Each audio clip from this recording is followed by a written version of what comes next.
Hello everyone and welcome back to Beyond the Silence. On today's episode, I wanted to get into a little bit of the nitty-gritty of what is the difference between rural domestic abuse and urban domestic abuse. So what makes rural different to urban? Because this is something that we at Rural Action Derbyshire, you hear the rural part there, the Willow Project, we specialise in what makes rural different. This is what our training is. It's rural domestic abuse awareness training. So we focus on that rural because often rural just seems to be forgotten because I guess all these big companies and very important people and everything, often they live in more urban areas and unfortunately rural does get forgotten about. So what really makes rural different in a domestic abuse situation? So it's really not as simple as just saying, oh, it's rural, oh, it's urban, there's countryside there. I really wish it could be that simple. I really wish it was. What we'll actually discuss is, yes, what makes rural different to urban, but a lot of these things will be factors that mean that victims are in these relationships for longer. They're in these domestic abuse situations for longer. And for anyone who doesn't know, I'm going to share a very shocking statistic here, is that domestic abuse in rural areas lasts 25% longer than it does in an urban area. Now that is a really long time. So I just want you to take that figure into account when I discuss and talk about everything that I'm going to talk about. So one of the main things is the rural isolation. So rural is quite often weaponised by a perpetrator.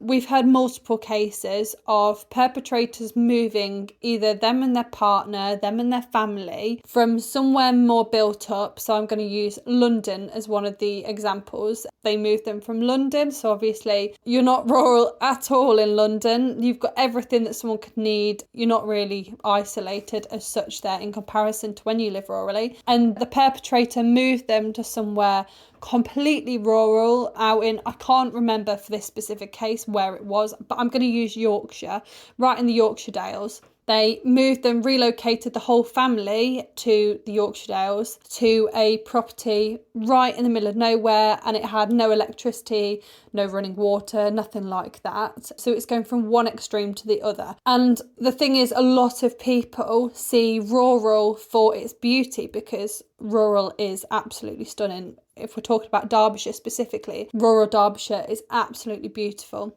However, that beauty comes at a price, unfortunately, for a lot of victims. So when we talk about rural isolation, as I said, the rural area is used as a weapon for the perpetrators to use against the victims. So someone is isolated when they're in some of the rural areas. Yes, there are places in rural areas that do have a lot more than other areas. And if anyone has watched our film, The Willows, this might help people to understand this and to see this. It sort of gives a good visual for it. So for anyone who hasn't watched that film yet, please do watch it, and I will put a link underneath this so when you can go and watch it. But you can have rolling hills, rolling landscapes, and in the Willows film we actually have Beeley Moor, which for anyone listening who's from Derbyshire, you'll probably know where Beeley Moor is. It's absolutely stunning. It's right, sort of very open, but there is nothing around it. It is literally just a few farms that are miles spaced apart. There is a road that goes like a more, I wouldn't say main road, but the main used road in that area. But there's many roads that go off there that lead to farm tracks, and it is miles and miles from a shop, from another house. So you've literally got the rural isolation in terms of you're isolated away from anyone. Now we're going to add into that someone doesn't drive, which is what you will see in the Willows film, that Dawn, the victim, doesn't drive. So you're going to add in that someone doesn't drive, whether that is their choice not to drive or whether they're not given a vehicle, maybe they're not allowed to. This is very often a case for a male or a female as a victim, that the perpetrator will not give them access to transport. And so you're going to add that on top of living rurally. And now we're going to say to you, there are no buses that go through your area. There's not even a bus that goes within a mile of your house. So if you want to leave, to get help, to get away, anything like that, you have got to get however far it is, to the nearest bus stop. Oh, maybe you think, oh, well, you could call a taxi. Well, for starters, in a lot of rural areas, the signal and the internet is absolutely awful there. So that's another thing. You can't then maybe phone a taxi. Or if you can, well, how's that going to work? Where are you going to tell them to pick you up? And then you've got financial abuse on top of this. So that's another level of isolation that is seen very often, especially within farming communities, because there is still a very patriarchal community out there where the males within farming community, the males are seen as the workers and the women are seen as the people who stay at home, look after family, look after the house. So they don't work, they don't earn their own money. So in this situation, the male would be in charge of the money. And I know this is very, very common for this to be the other way around. The female can control the money. So either way, you don't have your own supply to any money. You're literally given bits of money to go and buy something, but then you're usually with the perpetrator anyway, so they don't need to give you your own money. So how would you pay for a taxi? How would you pay for a bus? There is actually a scheme called Rail to Refuge, and the scheme actually provides free train tickets for individuals fleeing domestic abuse. So it's actually connecting them with the refuge accommodations. So the initiative is actually a collaboration that's between Women's Aid and the rail industry. So it ensures that survivors can reach safety without the added burden of the travel cost. However, they have to be able to get to that train station. So unfortunately, that I'm aware of, there isn't anything like that for taxis, and there isn't anything like that for buses. And of course, that all depends on getting the support in the first place and having the plan to get to there. So now we've added that there is a lack of transport, it's harder to get anywhere, anything like that. And then within that area, there may be a complete lack of awareness around domestic abuse and what it is. And there's still a lot of people, especially within the older generations, that they may not know what domestic abuse is. They may think that domestic abuse is someone just being punched, hit, something like that. And a lot of people still think, oh, what happens behind closed doors stays behind closed doors. What happens in their marriage is none of that my business. So it means that there's no one there to then maybe step in or give advice or anything like that. But it also means that you as a victim may not be aware of the situation you're in.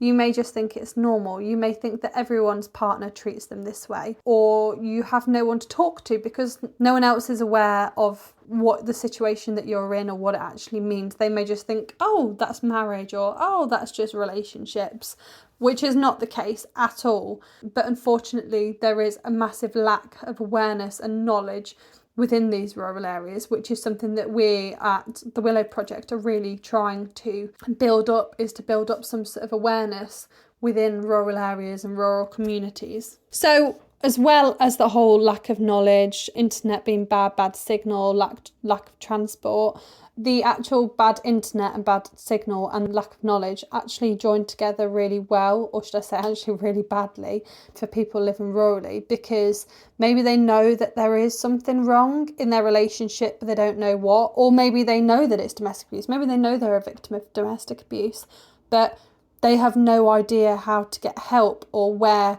to reach out to, and they now don't have internet, so they can't Google just like most of us can Google, and they can't find out this information. So how do they even start to try and think about getting help or fleeing? And then perhaps maybe they don't even have a mobile phone. Perhaps their perpetrator won't give them one or has taken their phone away. There's all these added things. We quite literally say that the unimaginable does happen, unfortunately. Like, for example, you can think, oh, why would someone take your phone away from you? That's something that does happen an awful lot, and especially the monitoring on people's phones as well. We have then also got within rural communities, we have a lot of tight-knit communities, which is absolutely lovely, that within these small villages or small hamlets or these areas, it is very, very nice because everyone knows everyone and everyone gets along. However, when you're in a situation that you really need someone to reach out to or someone to get help from, there is then the trouble that everyone knows everyone, and perhaps everyone knows your perpetrator, and they come across as this charming or lovely person to everyone else. So all of a sudden you feel like you can't talk to anyone about it because you have the fear of not being believed. Because if you are a 6'4" male who has got, say, a rugby build, you're very big, and then you are going to go and talk to someone and say that your 5-foot wife, who's very petite, has been abusing you, whether this be physical abuse or whatever the type of domestic abuse is, you've got that fear then of, oh my God, no one's going to believe me. Because from the outside, that may look very confusing because someone would expect it to be the other way around. But no, this does still happen. And then you're going to think, oh my God, no one's going to believe me. Who's going to listen? And then on top of that, you could go and talk to someone about it. You finally get that confidence to go and talk to someone. And then you've got that fear that, well, what if that gets back to my perpetrator? What happens if they find out? Because, as I said, everyone knows everyone and everyone seems to know everyone's business. So you're thinking, oh, that person who I've just spoke to, or the person that you're thinking of speaking to, could go and relay that back to your perpetrator. So you've also got, so I touched on very briefly the financial abuse, financial control there earlier on in the episode. But there's also financial fears of someone leaving. So if they are the person who hasn't earned the money, or if they have earned the money, they've not got access to the money, their finances are controlled by their perpetrator. They then think, well, if I was to leave or I was to move or whatever it may be, they've got no money to start fresh with. And so that is another fear that is keeping them trapped there. Or it could even be that you're in a situation where you've realised there's something wrong and you're in a dangerous situation with your perpetrator and you phone the police or phone 999 to get support on this. Now, unfortunately, in rural areas, the response time, especially in times of crisis, is a lot slower. And there are many cases of victims phoning in domestic abuse situations to the police. And because of the time that it takes them to get there, because I'm going to talk about Derbyshire specifically. Derbyshire is a vast county. It's very long and it can take you an hour to get from certain places right into the depths of the countryside. It can take a very long time because there aren't police stations out in the middle of nowhere. They have to get from somewhere that's sort of like a hub. So if someone's phoned in that they're worried about their situation or whatever it may be that they phoned up to say, and by the time the police get to them, they may have changed their mind that they don't want to say anything. They may have been talked out of the situation by the perpetrator because this takes longer. And unfortunately, that is just the way it works with living rurally, is that you do end up having to sacrifice things such as slow response times. But it's another thing that isolates you from everywhere else. So there is a lot of different things that I have spoken about here. A lot of them will probably seem very, very scrambled. So the main things that cause the rural isolation is obviously the location itself. You're living rurally. We've got the lack of internet and signal. We've got the tight-knit communities. We've got the lack of awareness, so lack of knowledge. We've got fear, so it could be that the person is living in fear from the perpetrator, as well as fear of not being believed. We've got financial fears. We've got lack of transport. We've got slower response times. And the list could go on and on for the ways that rural is different and how victims are isolated further by using rural as a weapon. So if you would like to find out more about rural domestic abuse, then I will put a link below to our rural domestic abuse awareness training, of which we offer that for free for people living or working in Derbyshire, and people from outside of the county are able to come onto the training as well. We have also got the Willows film that I mentioned that you can watch, that I will put a link below to. I will also put a link below to our website where you can find out more information about everything that I've spoken about today. And if there is anyone who would like to reach out to me to talk to me about anything that I've spoken about or to find out more, or even if you would be interested in coming on a future podcast with me, it would be really great if anyone's got a real interest in anything to do with domestic abuse, or they want to discuss further rural domestic abuse, then please do reach out to me. I am always here to talk and to help people. So it's been lovely talking to you all today, and hopefully we get you listening to our next podcast. Thank you.